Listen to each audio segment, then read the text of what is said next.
I'm 25 years old. So I'm just gonna kind of touch on a couple things that like led me to come to Teen Challenge. And then I'm just gonna talk about what God is doing in my life now and the opportunities He has blessed me with and the doors He's opened for my life that I never thought would open.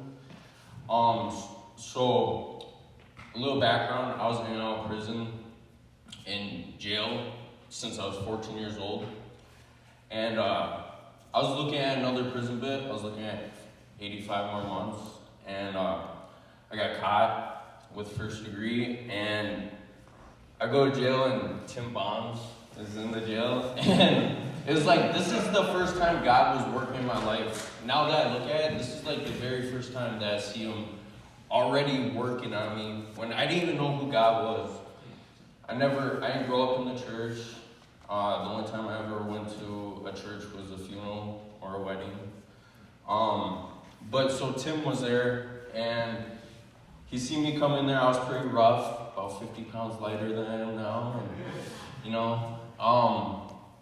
and he's like, "Yo, let's fill out an application for Teen Challenge." I was like, "Bro, I'm gonna bail out in like 4 days. I'm gonna be all right, And he's like, "No, let's just do it, He's like, "I'll fill out for you. Just give me your information." I was like, all right, He's like interrupting my nap time. I'm just trying to get him off my back, I was just trying to sleep until I got out, and so he filled out my application for me, and I bailed out, went back out, started doing what I was doing again, and just a series of events to get me back into jail. And so the funny thing is, I never filled out for Duluth campus. I filled out for Minneapolis and Rochester. I wasn't going to go back to Brainerd, where I'm from. And Duluth, I just never even thought of Duluth, honestly. And so I went back to jail. I was ready to go to prison. I had been denied Teen Challenge 3 times. And I had just received a letter from Duluth Teen Challenge saying that I'd been accepted. I was like, well, that's weird. I never even filled out for Duluth. And so I was like, okay. So I had brought that up to the judge. He said no. And then I had a judge come off of retirement who's retired for 10 years doing a federal case there.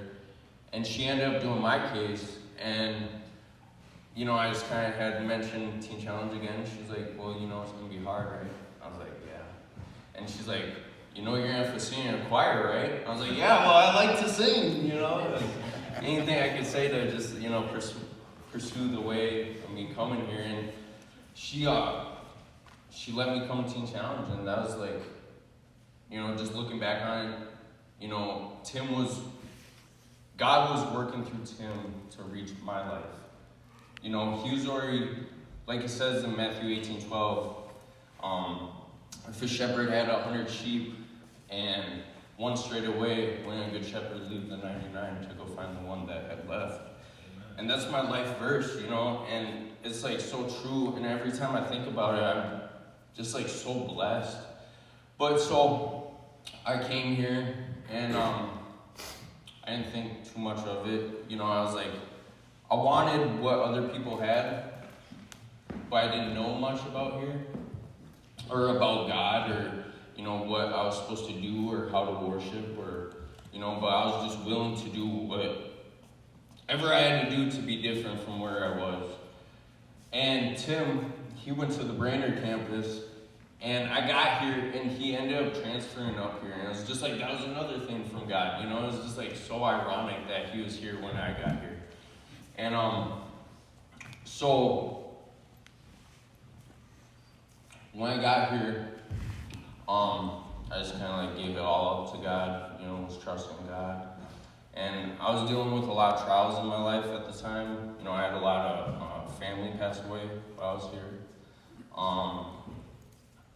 My daughter is still currently in CPS, but she was in CPS here, and I was dealing with that and heartache, and I had a hard time trusting God in the situation, and because that being my flesh and wanting the best for my daughter and thinking that I was the best option for my daughter.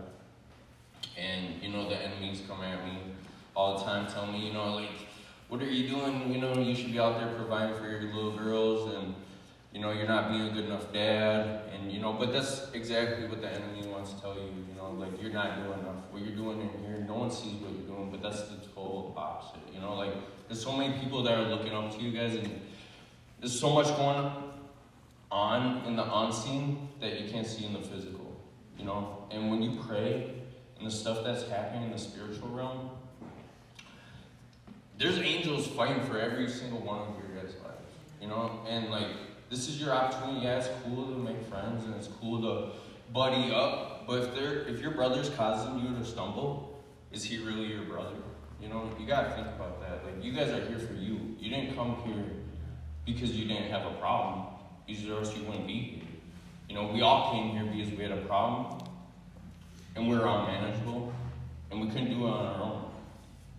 So I just encourage you to look for brothers that are doing the right thing, and that are willing to pray with you, willing to want different, But, so just to keep talking about my story, while I was here, I'm on a felony supervised probation, and for 10 years, and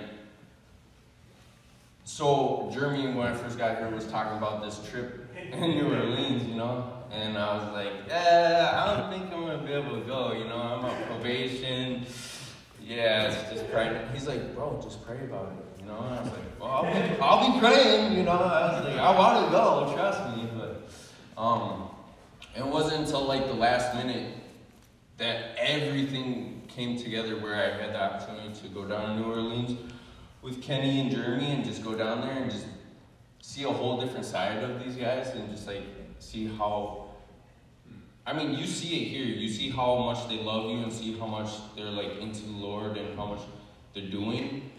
But out there, they're doing even more, like they're trying to reach the people that don't even know about the gospel, that have no idea, haven't ever been loved, haven't ever been shown a better way of life. We went straight in the heart of sin. We're at Mardi Gras down in New Orleans, Sin City.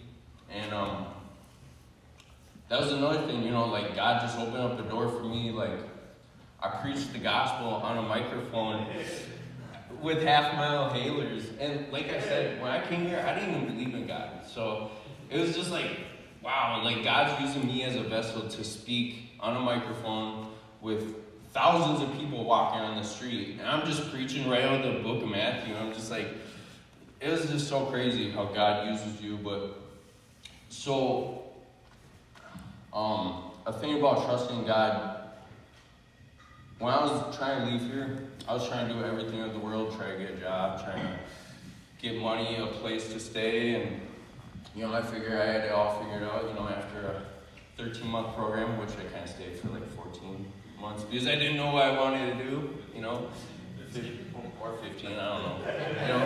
I was comfortable though, I didn't want to go out there and not have somewhere to go or something that I was comfortable with. And I wasn't going to go to TCLI, that's where I'm at right now, and I was praying to God. I was like, what about my kids, and this is the first time I ever heard God's voice, and I still sometimes doubt it, because I'm like, but I just know this ain't my thought, and this wouldn't be from me. But he said, what about your kids? Those are my kids first. I was like, well, okay, God, like, if you really said that, and you really mean that, then I believe that. And I believe that you're going to honor me as long as I keep pursuing you and the call in my life. And so that was the thing that was hindering me from going down to TCLI. And, but like the book of, like Abraham, leaving with his son Isaac. He was willing to give up his son, sacrifice him on the altar. But he said, so he left with his son and two servants and a donkey. And they go to the altar, and he tells the two servants to wait with the donkey, and he says, me and my son are going to go worship at the altar, and we shall both return to you.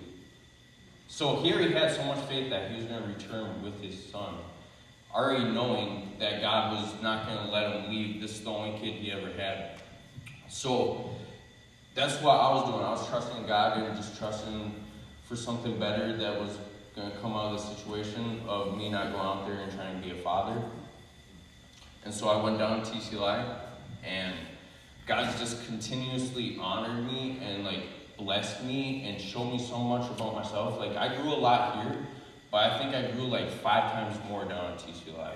And just really having devotional time with the Lord and just hearing from him and speaking in tongues, and it sounds so weird, I didn't believe in tongues either. I was yeah, right, that's weird, I don't know what you're all doing, but I don't want that. And but the stuff, I'm not one to fake anything, I don't want the fake on the real world, I don't want the fake here, I don't want the fake nowhere, But I knew if it was real and he was going to do it to me, I was going to allow it, and he did. And so I've had a lot of trials and tribulations while I've been at TCLI. I've had a lot of people pass away. My daughter's still in CPS. My best friend passed away. He's on the wall, Adam Miles. And he got hit by a car, and he was in a coma. And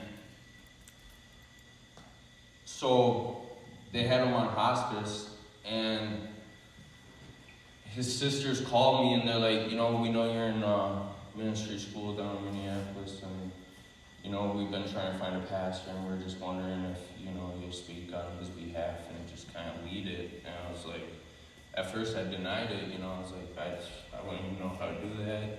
It's a lot of pressure on me. I'm I'll speak on his behalf, but I don't want to do it because I don't want to do it wrong. And so they're that's fine. We'll find another pastor. You're okay. Just make sure you make it. And so I'm on my way up there, and I'm 45 minutes away, and they called me again. They're listen, every single pastor has denied the fact, and due to COVID, and none of them want to come do it. And so we're just wondering if you would just please lead it. And right then, God told me, just trust me. Just trust me. And so I did it. I led my best friend's funeral with his family, with just a bunch of people, and it was just it wasn't even me, it was God using me again as a vessel to do this for my best friend. And what an honor, to be able to do that for my best friend. I was thinking at the end of it, after I was done, I was why was I so worried? If anyone knew my friend, which Justin does very well, there was no wrong way to do it for him. He was just happy if people were there to celebrate his life. And I was what an honor though, and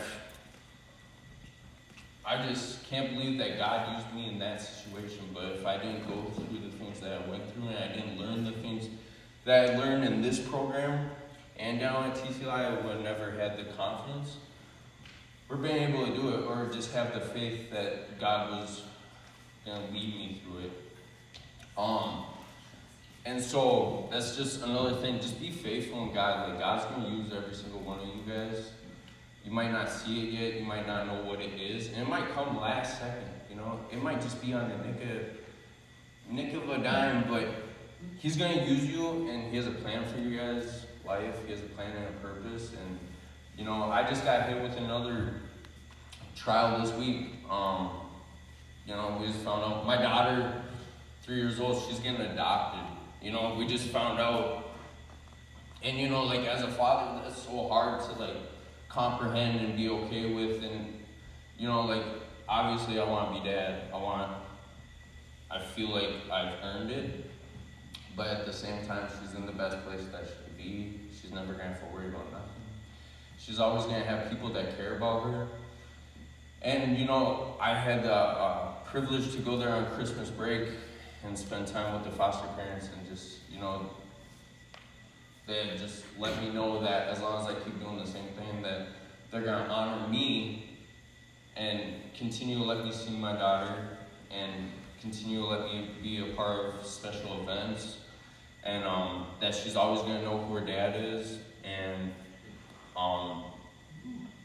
And that's where the enemy comes at me again, you know, like, listen, you failed, you know, and that's what he wants me to think, you know, and sometimes I let him get that foothold, you know, because it's easy to, from where we came from, to, you know, we've ran from shame and regret and just felt like we're failures, and so I was like, you know what, you're right, I am a failure. But then I just got all these people, like, you know, just reassuring me and telling me, you know, like, listen, you're doing the best thing you can do, and just listen.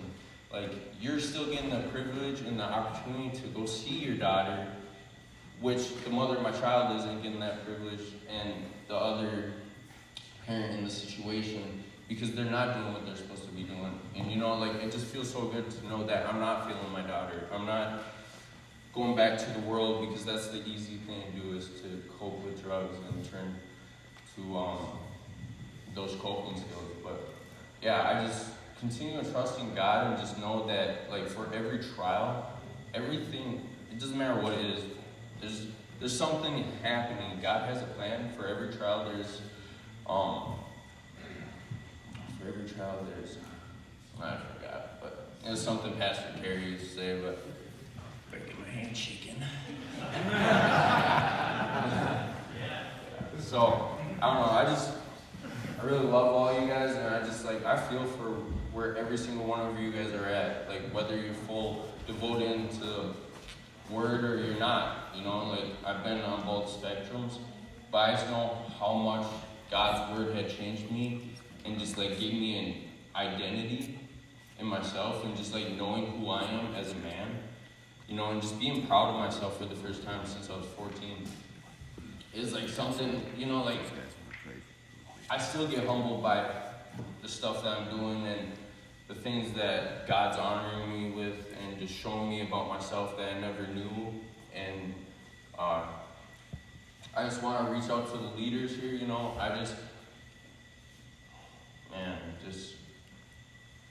That's not just a badge, you know, like, every single one of you guys can be leaders. It doesn't take a badge to be a leader here, but just do the right thing, because people do look up to the people that do have the badge and the people that don't even have the badge. But if you're doing wrong, it's gonna make another person feel like they can do wrong too, you know. But this is where you break old habits. You know, you don't gotta do what you used to do. This isn't prison. This isn't jail. You don't have to have that old mentality. You know, this isn't games in here. This isn't to fight. This isn't to, you know, who got what and who can hide it the best, and who can do this without the staff knowing, and who can talk crap about the staff, or talk crap about your brother that's obviously struggling, you know. Like, this is where you reach out. This is a brotherhood. This isn't just people that you met. Like, you gain relationships here if you want it, you know. And there's a lot of people from this program that I still talk to, but you gotta realize, so there's probably, 60 of you guys in here? And I'm not going to sugarcoat it, you know. There's 60 of you, and it'd be sweet if all of you made it. That'd be awesome. But reality is, 2 or 3 of you probably will. You know, for 7 months straight, here, while I was here, every single graduate was relapsing, going back to prison, going back to jail, going back to treatment. And it just broke my heart. And usually I wouldn't care, but, like, here, you know, like, I would just cry and not know why this isn't working, you know. Like, I heard so much good things about the place. And it's not the place that's not working. It's the people that weren't working in the program. You gotta realize you're gonna get exactly what you put into this program. If you just want to half-ass it, you're gonna go back up there, it's gonna be a struggle. But if you figure out why you came here, you figure out what you're dealing with, and the things that are, like, keeping you in bondage, and the things that you couldn't talk about out there because you didn't want to be lame, or you didn't want to be looked down upon. But this right here, we all struggle with something here. So just be open. Just make sure you talk to your counselors or staff or leadership, because they're here. You know, some of us that are here